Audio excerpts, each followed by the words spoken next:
Oakbrook Terrace looked like the quintessential American suburb, winding streets of neatly spaced houses with carefully pruned hedges, crisp lawns, and decorative mailboxes sporting matching color palettes. Every morning, a trash truck would trundle through at an exact hour, and every Wednesday, the neighborhood kids set up lemonade stands with homemade signs. At first glance, the place radiated peace and neighborly charm. Behind that pristine image lay the Oakbrook Terrace Homeowners Association, HOA, often described by residents as thorough but fair. The HOA posted newsletters listing lawn care tips, community events, and soft reminders about abiding by yard decor guidelines. Most neighbors coexisted amicably under these modest rules. Yet there was one board member whose enforcement style clashed with the easygoing spirit of Oakbrook Terrace. Her official name was Patricia Coleman, but the neighborhood had collectively nicknamed her Karen, a nod to her overbearing style of confrontation. Karen was in her mid-50s, with a tidy bob of auburn hair, a penchant for pastel blouses, and a clipboard that seldom left her side. She walked the sidewalks daily, scanning houses for any sign of rule-breaking. If a hedge was an inch too tall or a decorative porch item looked unapproved, she'd make a note. The following day, a crisp notice would land in the offender's mailbox, threatening fines or mandatory changes. Some residents tried to view Karen's vigilance as enthusiasm for maintaining property values. Others, tired of her constant intrusions, labeled her a meddling busybody. Whispered jokes circulated. "Don't let Karen see your grass length," or "check if Karen's around before painting your porch." Indeed, the mention of her name brought exasperated sighs to block parties. One might have hoped that any frustration with Karen would remain limited to yard ornaments or color schemes.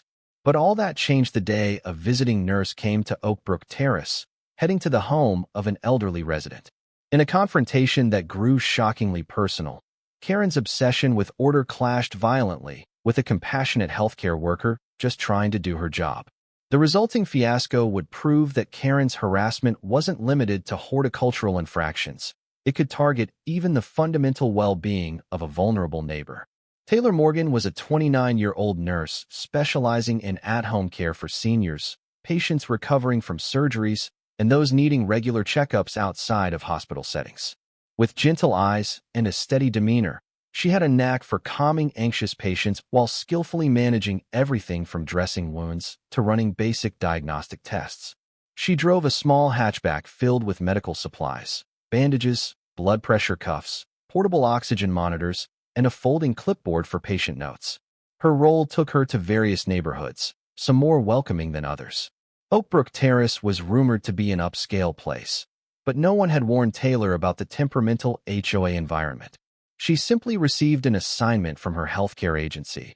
Visit Mrs. Bernadette Walters, an 80-year-old recovering from hip replacement surgery. Mrs. Walters' daughter, living out of state, had arranged the visits to ensure her mother's safe convalescence. The old woman resided in a tidy, single-story house with a short flight of steps leading up to the front porch. Although the home had a slight ramp for wheelchair access, the main staircase was still used by visitors. Mrs. Walters walked with a cane, but the ramp often felt awkward. Taylor, new to the place, planned to figure out the best path once she arrived. Her first trip to Oakbrook Terrace was on a breezy Tuesday afternoon. The sun cast warm light over the symmetrical houses. Taylor parked at the curb, scanning addresses until she spotted Mrs. Walters' number. Shouldering her large medical bag, she noted the short set of steps. She'd carry the heavier items carefully. The bag was stuffed with everything she might need: saline, wound cleaning kits, fresh bandages, plus a small portable EKG machine in case of emergencies. Crossing the yard, Taylor admired the well-kept flower beds and the sense of order. "At least this is a safe area," she thought. "I can focus on helping Mrs. Walters without worry." Little did she know, her assumption of peaceful normalcy would be tested almost immediately. That same afternoon, Karen was making her usual rounds through Oakbrook Terrace. Clad in a mint green blouse and beige slacks, clipboard pressed against her torso, she patrolled the neighborhood on foot. She'd already handed out 2 warnings, one for an overly bright wind chime, another for a car parked slightly onto the grass. Satisfied with those findings, she decided to swing by Mrs. Walters' street. Rumor had it the elderly lady's daughter had replaced the hedges without an updated HOA form. Even if Mrs. Walters had a legitimate reason, Karen wanted to see for herself. As Karen strolled, she spotted a small hatchback parked in front of Mrs. Walters' home. Then she noticed a young woman lugging a bulky bag up the stairs. Karen frowned. A new occupant? A visitor ignoring the no commercial vehicles rule? She couldn't see any obvious violation, but suspicion tingled. Sneaking closer, she watched the woman set her bag down briefly on the landing, presumably to free her hands and knock on the door. The bag seemed large, possibly heavy. Karen's mind churned. That looks like it could be a hazard, blocking the steps. We have guidelines about obstructing common pathways. She conveniently ignored the fact that these were private home steps, not a communal walkway. With her typical righteous fervor, Karen marched over, determined to scold the newcomer. The notion that this woman might be on a legitimate, even crucial errand never crossed her mind. All Karen saw was an out-of-place person, a big bag, and potential disorder on a stoop she considered within her purview. The stage was set for a confrontation that would leave Nurse Taylor and the entire street shaken by Karen's outrageous behavior. Taylor had just knocked on Mrs. Walters' door when she heard a sharp voice behind her. "Excuse me," it snapped. Turning, she saw a middle-aged woman in neat attire, glaring at the medical bag on the landing. The woman's eyes blazed with indignation. "Yes?" Taylor asked, taken aback. "What do you think you're doing, blocking the steps with that giant bag?" The woman demanded, tapping her clipboard with a pen. "We have rules about obstructing walkways." Taylor blinked in confusion. These are private steps, ma'am. I'm the visiting nurse here to see Mrs. Walters. My bag is medical equipment. I just set it down momentarily to ring the bell." Karen sniffed, unappeased. "Visiting nurse? We typically require prior notice for any medical staff if they'll be bringing large items onto residents' property. The HOA guidelines." Taylor had never heard of such a requirement. "I'm not aware of that. My agency scheduled me to provide care for Mrs. Walters. If you're concerned, I can move the bag aside, but it's literally just a few seconds while I wait." Karen's face tightened. This is exactly how hazards happen. People leaving big, ugly bags on steps. If someone tries to pass, they could trip. She scowled at the bag, a scornful note entering her voice. "You medical people think you can barge in anywhere with your junk." Taylor bristled at the insult. "I'm just doing my job, ensuring Mrs. Walters gets proper care. The bag is necessary. Look, I'll hold it if it makes you more comfortable." She reached to grab the handles, hoping to defuse the confrontation. But Karen's anger surged. She pointed at the bag, voice rising. "Get it off the steps now. Stop crowding the entry." Before Taylor could hoist the bag, Karen shoved it with a sudden, violent motion. The bag toppled down 3 steps, its contents rattling. A box of bandages tumbled out, scattering across the front walkway. Taylor gasped, lurching forward, but the bag slammed onto the path below with a heavy thud. A stunned hush followed. Taylor's heart hammered. "What are you doing?" she cried, rushing down to see if anything was broken. She quickly assessed her portable EKG machine for cracks, her blood pressure cuff for damage. The nurse felt equal parts shock and fury. "That's expensive medical equipment." Karen threw up her hands. "Then don't block the steps with it. You clearly have no respect for our community standards. If you can't follow rules, you shouldn't be here." Her voice carried a sneer of triumph, as though the act of forcibly dislodging the bag was wholly justified. At that moment, Mrs. Walters' door opened. The elderly woman, leaning on a cane, peered out. "What's going on?" "I heard a crash." She noticed Taylor kneeling by her scattered supplies, and Karen looming on the stairs. Concern flashed across her wrinkled features. "Oh dear. Nurse, are you all right?" Taylor rose slowly, hands trembling. "I'm fine, just startled. Your neighbor here." She shoved my medical bag. She turned to Karen, voice taut. "That was uncalled for. You damaged essential equipment. You could have hurt me or the patient if I'd been in the way." Karen scoffed, ignoring the older woman's presence. "Don't be dramatic. The sidewalk is clear. Just keep your clutter out of the way. I won't repeat myself." With a final glare, she whirled and marched off. Tears pricked at Taylor's eyes. She'd dealt with difficult families before, but rarely such blatant hostility from a random neighbor. Mrs. Walters apologized profusely, ushering Taylor inside and helping gather the scattered supplies. "I'm so sorry you experienced that," the senior said. "That woman's always meddling, but I never thought she'd go this far." Little did they know, this brazen act of aggression against a visiting nurse would spark an uproar in Oakbrook Terrace, uniting neighbors in a way few events had before, and forcing the HOA to confront Karen's toxic behavior head-on. In the aftermath, Taylor attempted to proceed with her duties for Mrs. Walters. While performing a routine check of the woman's incision site and verifying her vital signs, Taylor's mind kept returning to the violent push that had sent her bag flying. She worried about potential damage to her portable EKG machine. She'd test it later. More than that, she felt rattled. She was used to providing care in stressful conditions, but never encountered an actual physical assault on her supplies. Mrs. Walters, upset on the nurse's behalf, suggested they call the authorities. That was vandalism, the senior insisted. She had no right to do that, especially not your medical equipment. Taylor hesitated. She didn't want to escalate the situation unnecessarily. Her usual approach was to defuse conflicts, not fuel them. But she also knew that ignoring such aggression could invite further harm. Maybe not to her, but to other nurses or service providers. She promised Mrs. Walters she'd report the incident to her healthcare agency and see if they advised filing a police report. Upon finishing the appointment, Taylor carefully repacked her supplies, relief flooding her when her EKG machine seemed functional after a quick test. Before leaving, she and Mrs. Walters exchanged contact information to keep each other posted about any developments. The older woman thanked her for understanding. "You're just doing your job," Mrs. Walters said softly, her eyes worried. "I can't believe that woman's become so brazen." Word of Karen's outburst traveled swiftly. Another neighbor had witnessed the confrontation from across the street, snapping a short video on a phone. Soon, Oakbrook Terrace's local message board was abuzz with posts titled, "HOA member shoves nurse's equipment." Residents expressed disbelief and horror, especially those who relied on in-home care. Some had known Karen for her petty citations, but physically targeting a healthcare worker pushed matters to a new extreme. The story resonated beyond petty gossip. It touched on the very right of the elderly to receive medical attention without harassment. Families worried for their aging parents or disabled relatives. Others simply felt outraged at the brazen hostility. In the coming days, a wave of outrage would gather momentum, placing Karen at the center of demands for accountability.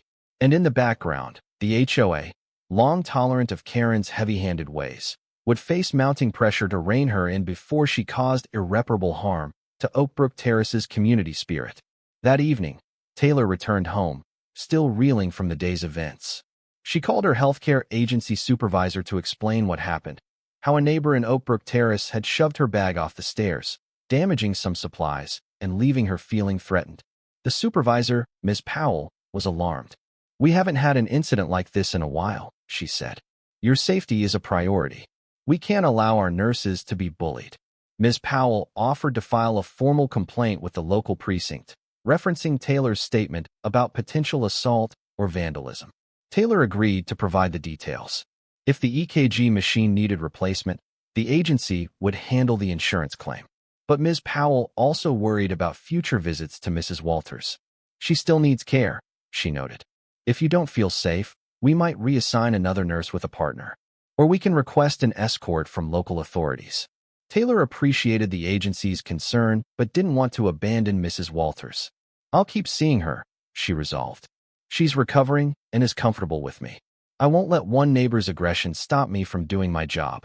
But yes, a partner might help next time. Or I'll ask a friend to come along, just so I'm not alone."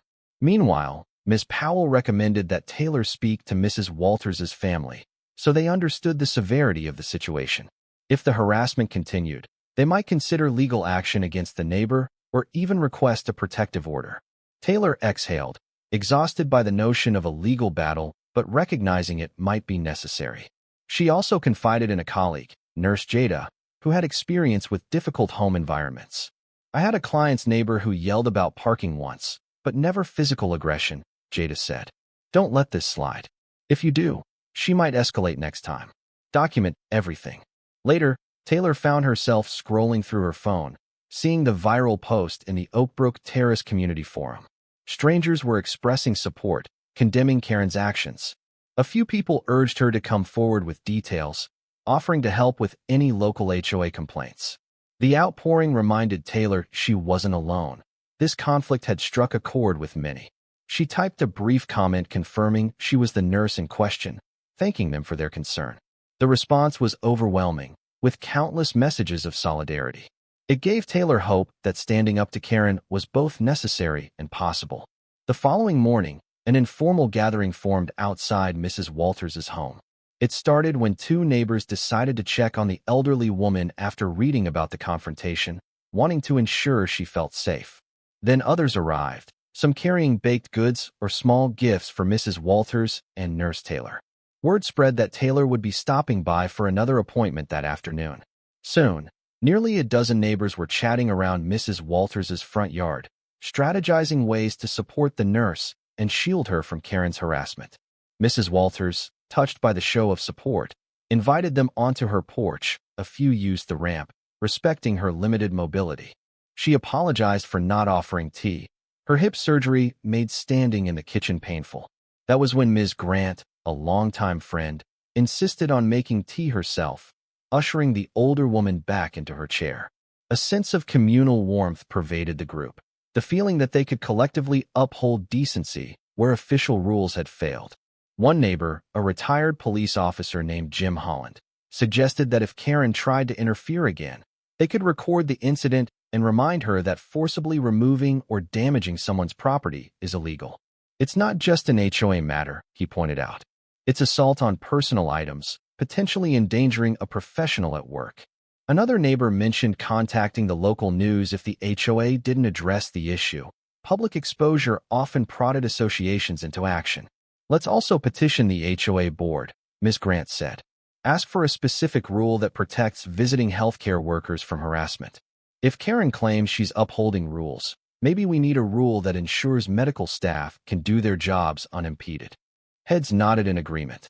They decided to draft a letter and gather signatures from residents who believed nurse visits should be respected, not hindered.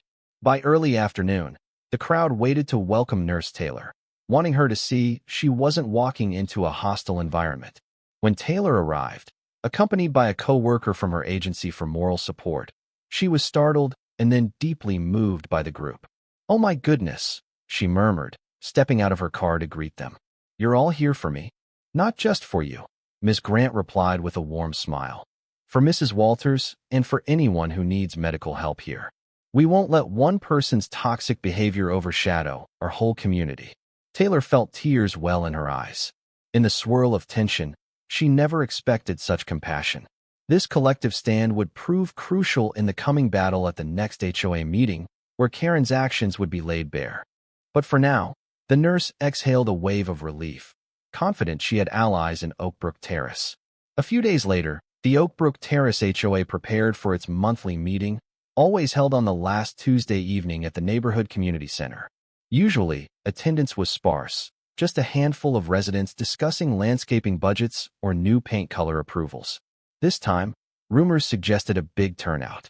The news that Karen had shoved a nurse's medical bag off the stairs had incensed many, and the forum threads were ablaze with calls to hold her accountable. Karen herself, typically the star of these gatherings, was uncharacteristically silent online. Some believed she was planning a robust defense, claiming the nurse had blocked safe passage or failed to follow guidelines. Others whispered that she might skip the meeting entirely to avoid confrontation. But those who knew Karen suspected she'd show up. She relished conflict, after all, particularly if she thought she could justify herself by citing neighborhood standards. Meanwhile, the neighbors who rallied around Nurse Taylor had organized a petition, requesting that the HOA adopt a healthcare access clause protecting visiting nurses, therapists, or home health aides from undue harassment. They aimed to present it at the meeting.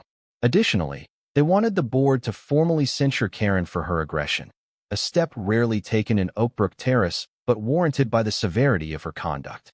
Taylor felt a mixture of anxiety and resolve. She wanted justice, not vengeance, but recognized that letting Karen face no consequences could embolden her further.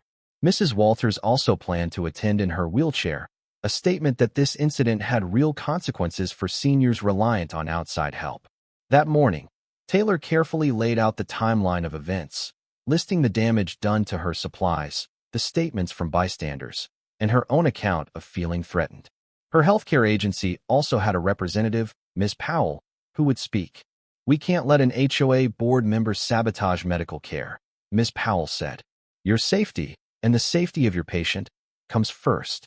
As the sun dipped low on that Tuesday evening, cars filled the community center parking lot in unprecedented numbers.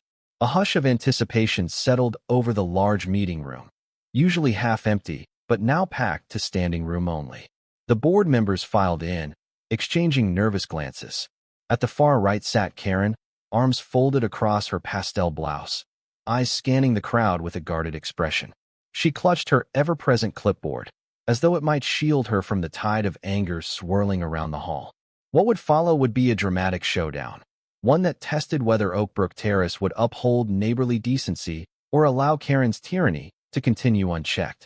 The meeting began with the standard formalities: roll call, approval of last month's minutes, minor updates on landscaping budgets. An undercurrent of tension rippled through the audience, many restless to discuss the nurse-shoving incident. Finally, the HOA president, a mild-mannered man named Greg Harlow, opened the floor to new business. Ms. Powell from the healthcare agency stepped forward. "Thank you, Mr. President," she began, voice calm but firm. "I represent the agency employing Nurse Taylor Morgan, who was verbally harassed and had her medical bag forcibly shoved off a stairway by a resident of Oakbrook Terrace. That resident, Miss Karen, also happens to serve on this HOA board." She gestured to Karen, whose expression darkened. A murmur spread among the crowd. Many recognized Ms. Powell's reference to Karen's meltdown, though some were hearing details for the first time. Ms. Powell continued, "We ask this board to address the assault on our nurse. Visiting healthcare workers provide essential services, especially to seniors like Mrs. Walters. We cannot tolerate them being physically threatened." Taylor then stepped up, heart pounding. She recounted the event. "I placed my bag on the landing for a moment to ring the bell. Miss Karen confronted me, claiming it was an obstruction. I offered to move it, but before I could do so, she shoved it off the stairs. Medical supplies scattered, some damaged. She yelled, 'Stop crowding my steps.' I felt unsafe and humiliated." Karen, lips pursed, tried to interject. "It was a hazard. Someone could have tripped on that bag. I have the right to maintain safe walkways." Ms. Powell cut her off, voice steely. "This was Ms. Walters's private property, not a common sidewalk. Even if it were, you do not have the right to forcibly remove someone else's belongings, especially crucial medical equipment." The audience rumbled with agreement. Next, a neighbor read aloud the healthcare access clause they wanted the HOA to adopt, stating that licensed medical personnel must be allowed to conduct home visits without harassment or interference, with the HOA board guaranteeing they would not be penalized for temporarily placing medical gear near entrances. Applause broke out after the reading. Finally, Mrs. Walters spoke from her wheelchair, voice frail but resolute. "I rely on Nurse Taylor to recover from my surgery. Karen's action put her at risk, and me too, by extension. I ask this board to ensure that no future nurse or therapist is treated in such a shameful manner." All eyes turned to Karen, who clutched her clipboard, face flushed. She attempted a defense. "We have rules for a reason. If everyone left bags on steps, it'd be chaos. I was only ensuring compliance. Besides, the nurse was taking too long to ring the doorbell, which could block." Jeers erupted from the crowd, a wave of angry retorts. "She's a nurse, not a burglar. You can't manhandle someone's property." President Harlow used his gavel to restore order, then directed a pointed gaze at Karen. "Given the seriousness of this issue, we will hold an immediate vote. 1. To approve a healthcare access clause. 2. To consider censuring Ms. Karen for her misconduct." Karen tried to protest further, but the energy in the room made it clear the majority wanted accountability. The board members conferred briefly, then put each motion to a vote. The healthcare access clause passed unanimously, an official step guaranteeing that medical workers in Oakbrook Terrace would have safe, unimpeded access to their patients' homes. A second vote on whether to censure Karen for her aggression followed. 4 board members voted in favor. Karen voted against, obviously, but was outnumbered. A hush fell as President Harlow announced the results. Ms. Karen is hereby formally censured by the Oakbrook Terrace HOA for her unacceptable behavior toward a licensed healthcare provider. Pending further investigation, she will be stripped of her enforcement duties. Should she repeat any harassment, the board may seek to remove her entirely. A thunderous round of applause erupted from the audience. Some residents rose to their feet, cheering. Taylor, relieved, felt tears prick her eyes. Karen, humiliated, scowled at the crowd. She tried to gather her clipboard with trembling hands, but the wave of condemnation was overwhelming. She hastily left her seat, pushing through the throng without another word. In her wake, the board assured Taylor and Ms. Powell that the new policy would be enforced swiftly. After months, perhaps years, of tolerating Karen's heavy-handedness, Oakbrook Terrace had reached a tipping point. Nurse shoving was a step too far. In the weeks following the contentious HOA meeting, Oakbrook Terrace saw a flurry of changes. True to their word, the board instituted a new set of guidelines clarifying that medical personnel, social workers, and similar professionals were exempt from any obstruction rule regarding short-term placement of essential equipment at doorsteps or on private property. The rules also stated that if a neighbor had concerns, they must address them politely with the homeowner or the medical worker, never resorting to forcibly removing or damaging items. Neighbors took it a step further. Inspired by Ms. Powell's testimony that lugging heavy equipment up steps could be risky, especially on older properties, a group of residents banded together to build simple, low-cost ramps or rolling cart stations at houses where seniors often received care. They wanted to ensure nurses like Taylor didn't have to strain their backs or risk precarious balancing acts on steps. While it wasn't an official HOA project yet, the neighborhood collectively chipped in for materials and labor. Mrs. Walters's front steps were the pilot site.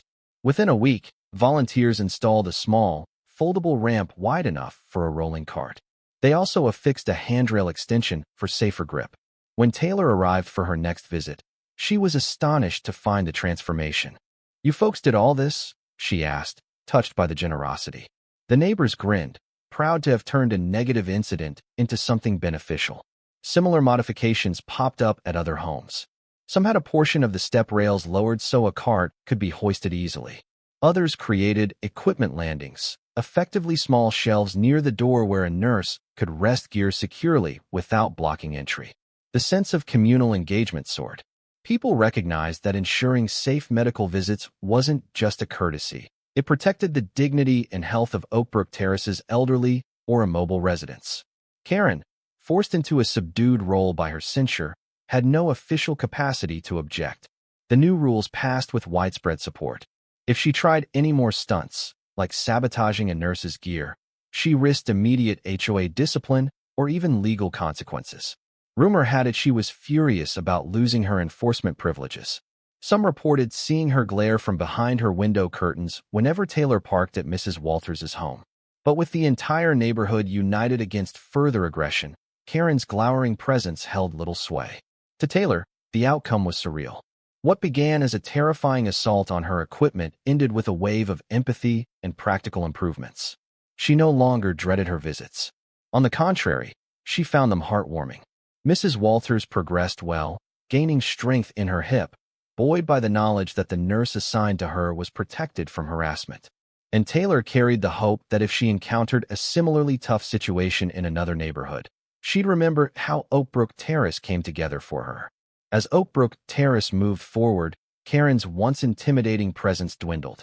Neighbors who had hesitated to speak out in the past now felt emboldened, sharing stories of Karen's earlier transgressions, trivial, perhaps, but collectively painting a pattern of petty tyranny. The difference was that she was no longer revered by the board, nor did she have the freedom to distribute citations at will. Some residents pressed the HOA for a vote to remove Karen entirely from the board. However, the official process was slow, requiring either the end of her term, a formal recall election, or Karen's resignation. Karen refused to step down voluntarily, clinging to the last vestiges of her authority. Yet her influence in daily matters was effectively nullified. Around the neighborhood, day-to-day life improved. Without Karen stalking around, folks felt less paranoid about the height of their grass or the arrangement of garden statues. Kids played hopscotch on the sidewalk, families hung seasonal decorations without fear. The environment still had an HOA framework, but it was more relaxed, focusing on real improvements rather than rigid policing. Karen, stewing in her frustration, occasionally posted on the online forum, warning about escalating clutter from visiting workers. But her messages garnered little sympathy, often met with rebuttals referencing the new healthcare access clause. Some neighbors publicly told her that if she had a problem, she should address it through official channels, where she'd lost her clout.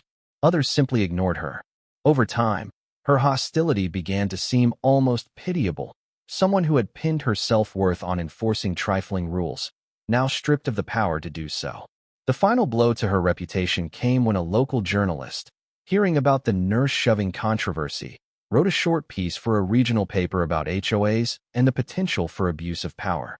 While not naming Karen directly, the article described a board member who physically displaced a healthcare provider's equipment. People in Oakbrook Terrace recognized the reference instantly, fueling further condemnation. Karen's stance as a selfless guardian of property values no longer held up in the face of widespread disgust. Though the humiliation ate at her, Karen refused to apologize publicly or acknowledge wrongdoing. Pride or stubbornness, or both, prevented her from making amends. But in the eyes of the community, her meltdown ironically spurred a positive wave of nurse accessibility and united Oakbrook Terrace in a new spirit of mutual respect. The bitter irony was that Karen's meltdown had sparked all the changes she most despised, and there was little she could do about it. Months passed, and spring blossomed across Oakbrook Terrace. Flowers dotted front yards, and the freshly installed nurse-friendly ramps gleamed under the sun. Mrs. Walters was doing much better, able to navigate around her home with just a cane. Taylor's visits grew less frequent as the patient's condition improved. Still, the nurse cherished every trip to Oakbrook Terrace now, for it symbolized resilience and communal goodwill. On one such visit, Taylor parked at the curb, stepping out of her hatchback with a smaller bag than before, just some final checkup gear. She ascended the short ramp to Mrs. Walters's front door, grateful for the difference it made. No more precarious balancing of her bag. She recalled the day Karen had shoved her equipment, the terror and shock in that moment. Now, everything felt calmer, safer. As Taylor knocked, the door opened to reveal not only Mrs. Walters, but also Ms. Powell, her supervisor, holding a small potted plant. "We thought we'd celebrate the official end of your post-surgery care," Ms. Powell explained with a grin. "And we wanted to see these new accessibility features we heard so much about." Mrs. Walters ushered them in, proud of her improved health. "I still have a bit of pain, but it's night and day compared to before," she said. She thanked Taylor for being there through the rough patches, particularly the emotional toll of dealing with a hostile neighbor. "The entire neighborhood rallied behind you," she recalled, "and it gave me hope that Oakbrook Terrace can be the caring community it pretends to be." Taylor smiled warmly. "I'm just glad you can walk more comfortably now, and I appreciate how everyone supported me. It's not always the case in other neighborhoods." They chatted, sipped tea, and admired the potted plant Ms. Powell had brought. Then Ms. Powell snapped a photo of the newly installed ramp, planning to share it with her staff as an example of a community's positive response to conflict. It served as tangible proof that even in tense HOA environments, people could come together for the greater good. Across the street, Karen lurked behind her living room curtains, watching. She no longer dared to confront the nurse or hamper her visits. She muttered to herself, outraged that outsiders had reconfigured steps in her precious neighborhood. But her protests found no audience, no traction. The world moved on without heeding her indignation. As the seasons changed, Oakbrook Terrace thrived under a new sense of unity. The healthcare access clause remained in place, ensuring that any visiting nurse or medical professional could do their job unimpeded. Other subtle shifts took hold. The board, seeing how the nurse accessibility ramps benefited seniors, began promoting additional age-in-place modifications, such as optional door handle replacements or better lighting for walkways. Where once neighbors cowered under Karen's watchful scowl, they now felt empowered. Parents let their kids play in the front yard without worrying about petty citations for unruly children. Dog walkers strolled at ease. Even the landscaping guidelines seemed more flexible, focusing on safety and aesthetics, not micromanagement. Greg Harlow, the HOA president, championed a live and let live approach. "We're here to keep Oakbrook Terrace nice," he'd say, "not to terrorize people." The memory of Karen's meltdown lingered like a cautionary tale, a reminder of the extremes a single misguided individual could reach if left unchecked. Folks whispered about it occasionally. "Remember when she shoved the nurse's bag? That fiasco changed everything." Yet the resulting transformations overshadowed the ugliness of that day. Now, the community had discovered a collective identity rooted in empathy and practical solutions. For Taylor, the fiasco ended up forging unexpected bonds. She kept in touch with a few residents, including Ms. Grant, who spearheaded the letter to the HOA, and Jim Holland, the retired officer who championed neighborhood watch improvements. Taylor also gained a personal sense of validation, knowing that she'd stood her ground, told her story, and catalyzed meaningful change. If that day had ended differently, if she'd let Karen's aggression pass unaddressed, none of these improvements might have occurred. Meanwhile, Mrs. Walters blossomed under the supportive environment. Her convalescence proceeded smoothly, with friends dropping by to check on her more often now that they felt freer to visit. She even joined a small seniors club that met at the community center to discuss local events. Life in Oakbrook Terrace moved on with a renewed warmth, ironically spurred by the cruelty Karen had inflicted. About a year after the infamous shoving incident, Taylor received an invitation to attend a small community ceremony in Oakbrook Terrace. The HOA planned to recognize various volunteers and highlight successful neighborhood initiatives, including the new accessibility ramps for nurses. Curiosity piqued, Taylor drove down on a sunny Saturday morning. She found the community center bustling with families, seniors, and board members. Banners reading, "Oakbrook Terrace, a neighborhood that cares," lined the walls. Greg Harlow, the HOA president, greeted her warmly, thanking her for attending. He admitted that while the impetus for these positive changes was regrettable, the result was a stronger, more empathetic community. "Sometimes adversity reveals our better natures," he said. During the ceremony, the board unveiled a small plaque affixed near the front entrance, dedicating the Healthcare Access Clause to all the caregivers who diligently served Oakbrook Terrace residents. Taylor felt a lump in her throat as she read the inscription. "In honor of those who safeguard our loved ones' well-being. May no obstacle hinder compassion." She thought of how a single violent act had inspired a wide-reaching policy that benefited countless people.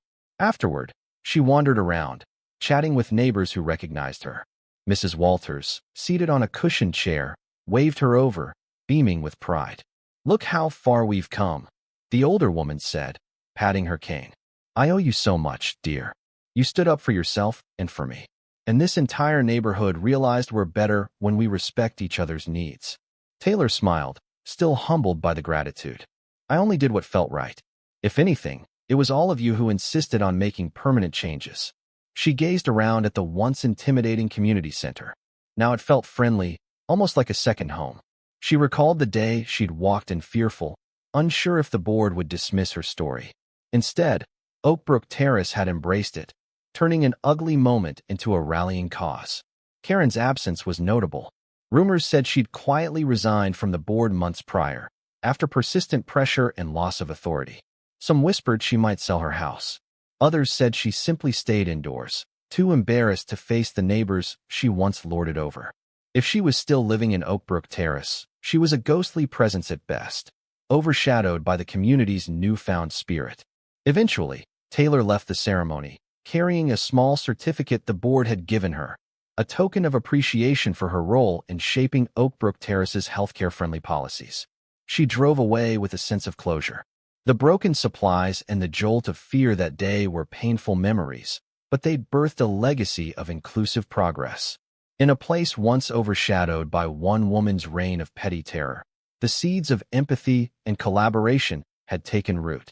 As the sun set behind the elegant houses, Oakbrook Terrace glowed with a gentle light. Flowers blooming by the doorsteps, front porch lamps shining warmly, and subtle ramps reflecting the care that neighbors now offered each other.